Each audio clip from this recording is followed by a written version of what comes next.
They were called America's Rolling Stones. Leather, lipstick, and a dangerous mix of blues and bravado. But behind the screaming fans and stadium lights was a band forever on the edge of collapse. Aerosmith wasn't just a rock band. They were a phenomenon. And then they nearly destroyed themselves. The world remembers the anthems: Dream On, Sweet Emotion, Walk This Way. I don't even feel alive unless I'm out of breath. That's what I get for being a musician. What it forgets is the blood spilled behind them, the addictions, the betrayals. The years when Steven Tyler and Joe Perry couldn't even speak without throwing punches or insults. How did 5 hungry kids from Boston become one of the most iconic and self-destructive forces in rock history? What broke them apart? What brought them back together? And what was the cost of chasing immortality? This is not the cleaned-up version for late-night talk shows. This is not the Hall of Fame speech. This is the truth. The backstage brawls, the overdoses, the sabotage, the firings, and the bitter, slow fade of a band that could have ruled forever. Because for all their comebacks, Aerosmith's fall was always written between the lines.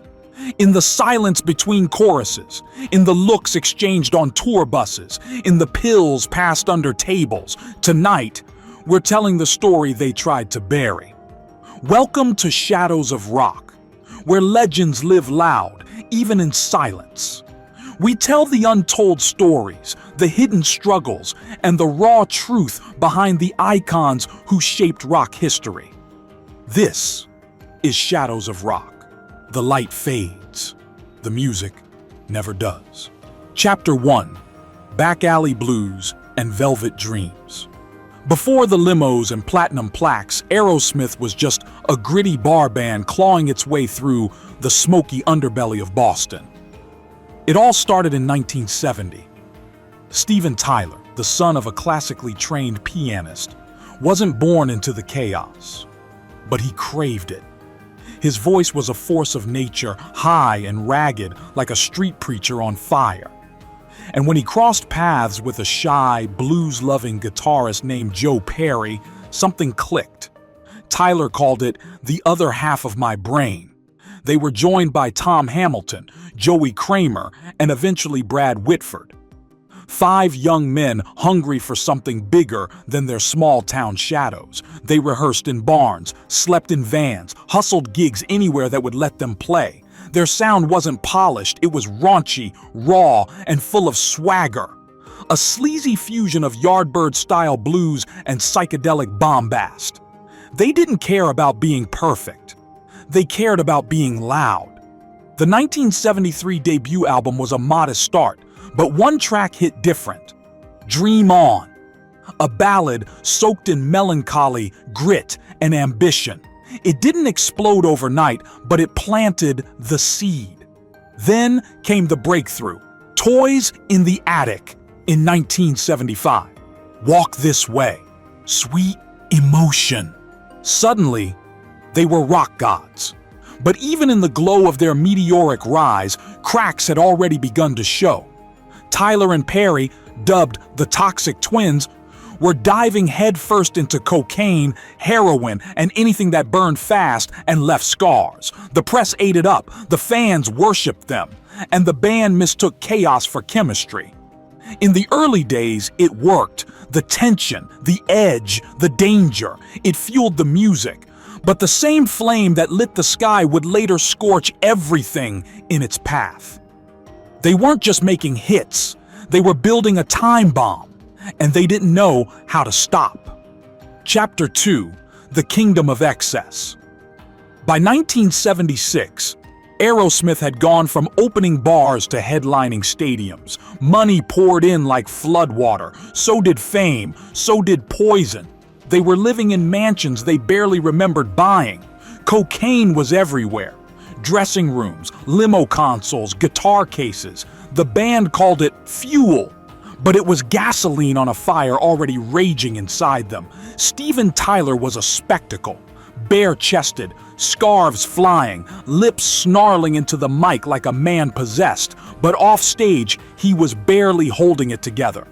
He once admitted he spent millions on drugs and couldn't recall entire tours. Joe Perry, the silent one, drifted further from Tyler each night. His bluesy riffs still cut deep, but he was numbing out.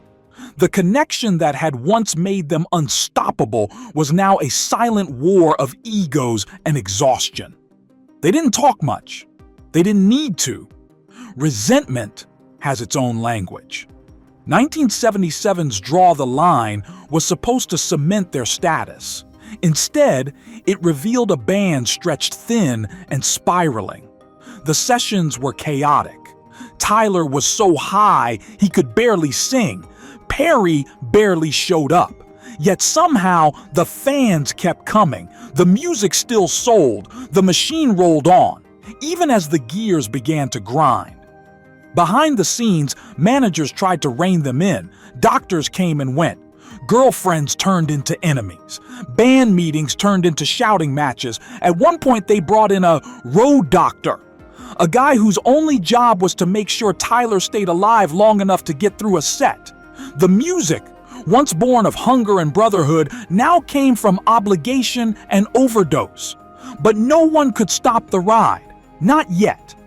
Because when you're king of the mountain, the fall still feels far away, even when you're already slipping. Chapter 3. When the music turned mean. By the time Night in the Ruts hit shelves in 1979, Aerosmith wasn't a band anymore. They were a battlefield. The sessions were a mess. Steven Tyler was nodding off between takes. Joe Perry barely spoke to anyone. Producers described it as trying to catch lightning in a bottle that was already broken. They'd come so far.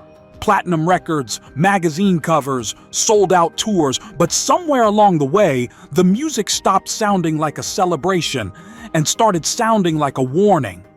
The melodies were there, but the soul was slipping. Perry had had enough. After a backstage blowout, a literal shouting match with Tyler over spilled milk and a mountain of deeper issues, Joe walked. Just like that, one half of the band's heart was gone. It should have been a wake-up call. But instead of healing, Aerosmith doubled down. They brought in Jimmy Crespo to replace Perry and limped into the studio again. The 1982 album Rockin' a Hard Place said it all. The energy was gone. The brotherhood? A memory. Tyler collapsed on stage more than once. He slurred lyrics, forgot cities, missed cues. There was a night in Springfield when he fell mid-performance and had to be carried off. The crowd thought it was part of the act. It wasn't. Meanwhile, Joe Perry was watching from afar, struggling with his own demons, but knowing deep down that something had broken and might not be fixable. The magic was gone, and no hit single could cover that kind of silence. Because when the bond is shattered, the music turns cold. And when the singer can't sing and the guitarist is gone, you're left with echoes. Echoes of a band that once flew too high and was now bracing for the crash. Chapter 4. Reunion, Rehab, and a Faustian deal. It started with a phone call. Not from a bandmate, not from a friend. From Geffen Records. By 1984, the music industry had moved on. Aerosmith was a punchline, a cautionary tale whispered in green rooms and record exec meetings. But John Kalodner, a music executive with a long memory and a wild idea, saw something in the wreckage. He wanted them back. Not the burnout shells, the real Aerosmith. But first, they had to clean up. Steven Tyler entered Rehab, his swagger stripped to the bone. Joe Perry rejoined the band.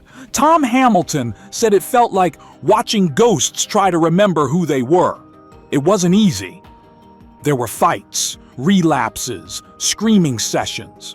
But there was also music again. And then came a strange twist of fate, a collaboration that would change everything. Run-DMC. When the hip-hop pioneers decided to cover Walk This Way, no one expected it to matter. But Tyler and Perry showed up for the session. They sang, they played. And the result? A cultural earthquake. The 1986 version of Walk This Way didn't just top charts. It tore down walls between genres, generations, and radio stations. It made Aerosmith relevant again. It also bought them a second chance. Permanent Vacation, 1987, Pump, 1989, and Get a Grip, 1993, were massive, slick, loud, and packed with hits. Dude Looks Like a Lady, Love in an Elevator, Crying, Crazy, Janie's Got a Gun. But this second chapter came at a cost. The raw, bluesy fire of their early years was traded for polished, MTV-ready rock. The chaos was gone, replaced by handlers, contracts, and carefully crafted image control. They were sober. They were successful. They were everywhere. But the question remained, were they still a band or a brand? The comeback was real, but so was the feeling that something had been sold in the process, that the same machine that destroyed them had just rebuilt them in its image. Chapter 5. Paper Wings and Corporate Strings. The 90s brought Aerosmith their biggest commercial success and their most fragile truth. They were flying higher than ever, but the wings weren't made of steel anymore. They were paper, held together by contracts, tour schedules, and a carefully maintained sobriety that was always one crack away from collapse. MTV loved them. Teen magazines ran photos of Steven Tyler next to his daughter Liv, newly famous from Empire Records and Armageddon. And I Don't Want to Miss a Thing, their massive 1998 power ballad, became the anthem of a generation too young to know about the blood on the tracks. They were winning Grammys, selling out world tours, but behind the scenes, the tension never left. Tyler and Perry still clashed, sometimes over music, sometimes over nothing. Joey Kramer battled anxiety and depression. At one point, he was forced to sit out a tour due to a nervous breakdown, and the band barely paused. It was business now. Aerosmith became a corporation, Aerosmith Inc., complete with licensing deals, brand partnerships, and a Vegas residency on the horizon. They launched roller coasters, endorsed video games, signed million-dollar deals, but the music began to suffer. Just Push Play, 2001, felt bloated. Music from Another Dimension, 2012, was a shadow of their former self. Internally, things were unraveling again. Kramer sued the band after they refused to let him rejoin post-injury. Whitford voiced frustration about creative stagnation. Tyler pursued solo country projects, and rumors of his exit swirled. It was clear. The machine was still running, but the heart was skipping beats. The music that once bled truth now sounded like product. The edge was gone, replaced by spectacle. They had become the thing they once rebelled against, polished, pre-packaged, and locked into contracts they couldn't feel their way out of. The world still cheered, but inside, the soul of Aerosmith was drifting, untethered, uncertain. The comeback had lasted longer than the original run, but at what cost? Chapter 6. Fractures in the Mirror.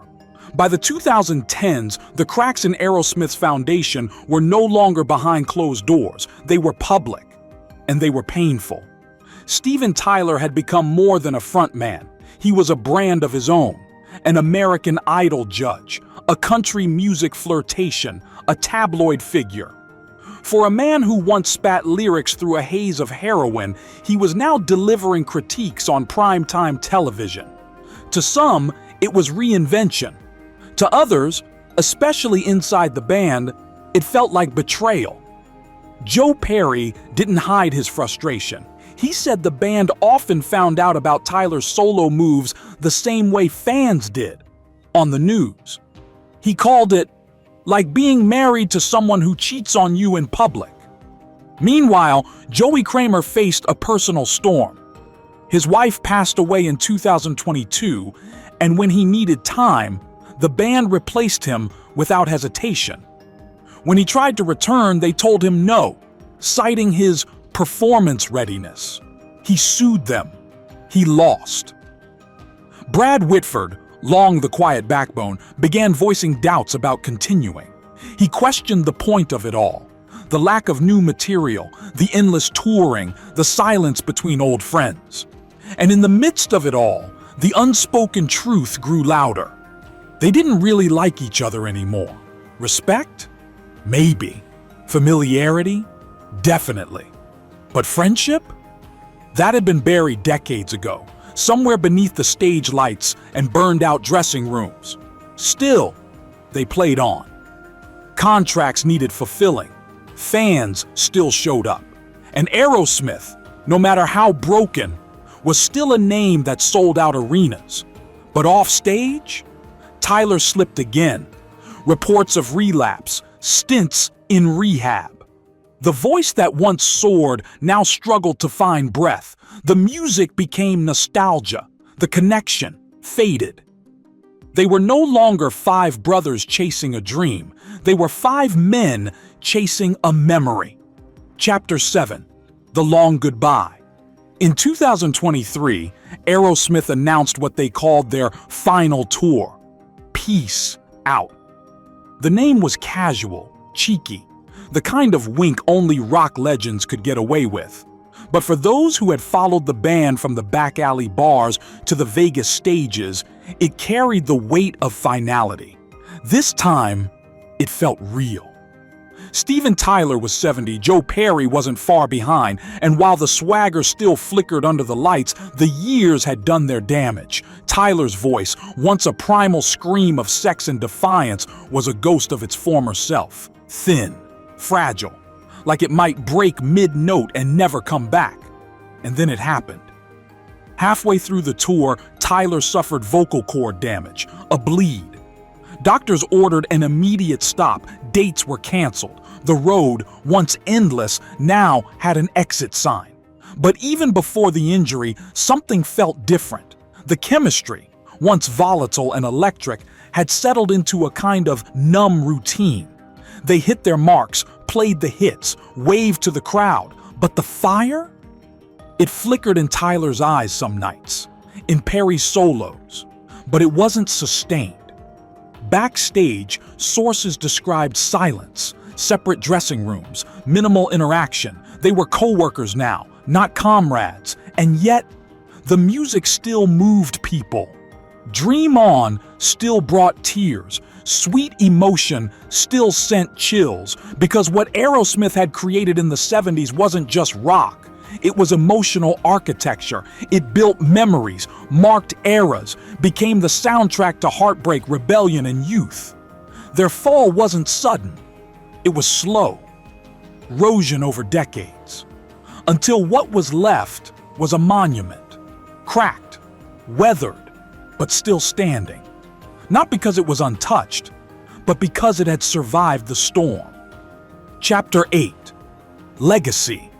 The cost of immortality. Aerosmith's story is one of survival. But survival is not the same as healing. They lived through what most bands couldn't. Addiction, betrayal, collapse. They came back from the dead, not once, but twice. But they didn't come back whole. What began as five boys in a barn with nothing but hope and hunger ended as a business empire with fractures so deep, even the music couldn't mend them. And yet, they mattered. More than the industry ever expected. More than they maybe even knew. Aerosmith bridged the gap between generations. They gave blues a new swagger. They walked with giants, then walked with hip-hop. And in doing so, they left fingerprints on every chord that came after. But their legacy isn't just the music, it's the warning hidden in the liner notes. What do we ask of our rock stars? To bleed for us nightly, to never grow old, to stay broken just enough to be interesting, but never so broken that they can't perform. Steven Tyler once said, "Rock stars don't go to therapy, they go on tour." And maybe that's the wound at the center of it all. Because behind the scarves and struts was a man searching for peace. Behind the riffs and records were friendships eroded by fame. And behind the band was a question we're still asking. What do we do to the people we idolize? We build them up, we watch them fall, and we buy tickets to the wreckage. Aerosmith gave us everything, even when it nearly killed them. And now, as the curtain falls, slowly, gently, we're left with the echo of a band that refused to die quietly. They were legends. They were men. And their truth was louder than any encore. What started as a dream in the shadows of Boston basements became a soundtrack to millions. Aerosmith was never perfect. And that's what made them unforgettable. They were chaos. They were soul. They were every high note and heartbreak wrapped in a leather jacket and laced with danger. But maybe the most powerful part of their story isn't the rise. It's what it costs to keep rising. Steven Tyler's voice, ragged but resilient. Joe Perry's guitar, sharp, weary, eternal. They stood on stage as survivors of their own myth, and not everyone makes it that far. Some chapters end with a crash. Aerosmith's? It ends with a quiet reckoning, a moment of reflection in the spotlight they once burned through. Not with screams, but with a whisper that says, we were here, we mattered, and we're still alive. Now it's your turn. What's the one Aerosmith song that carried you through the hardest moment in your life? Tell us in the comments. We want to hear your story. And if this story moved you, wait until you see how Janis Joplin's fire burned brighter than anyone ever expected, and why it consumed her too soon. Tap here to watch. How AC/DC lost their voice and refused to die. This is Shadows of Rock, where legends live loud, even in silence.